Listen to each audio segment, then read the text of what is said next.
Hey mga master, mayong adlaw, mayong buntag, ug good morning sa lahat, no? So ngayon mga master, ang ating birada mga master ay mag-buras hunting tayo. Bali, itry natin ulit yung pamaraan ni tatay na mag-bit and wit na traditional fishing gamit yung treble hook mga master.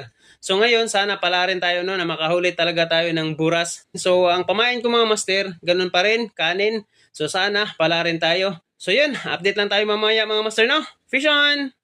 So ayan mga master, ganito lang yung setup ko. Treble hook, tapos may sinker tayo dalawa, no?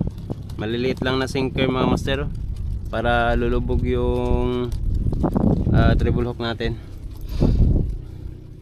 So dito mga master no, antay-antay lang tayo kung may magsibad. Sa ganitong pamaraan talaga mga master, lagi talaga akong bukya. Si tatay lang yung bihasa nito. So ngayon, sana pala rin ako mga master no. Sana may mahuli ako.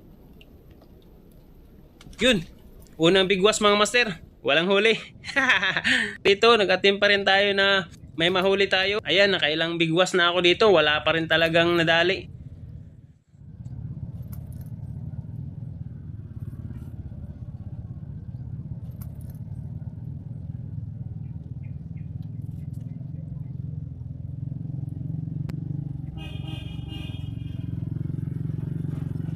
Dito mga master, naka-strike ako no. Akala ko buras na talaga.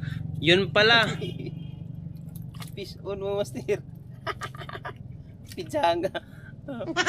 Pijanga mga master. Pijanga. First cuts. Pijanga. Bunog. Bunog to mga master. Bunog tawagon. Liris. Ay mga master. Basa-basa man lamang gid ko ani. Wala. May ulan na. Wala gid kuha. Maliban dun sa pijanga. Sa bunog mga master. Yun lang ang huli ko. Try ko doon lipat sa pisto ni tatay. Baka doon makahuli ako pag katabi ko si tatay no.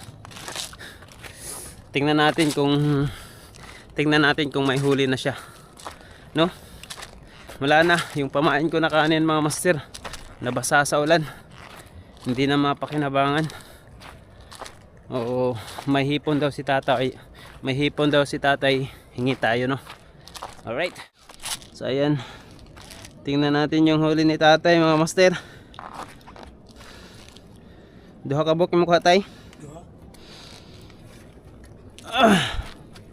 Kadangog.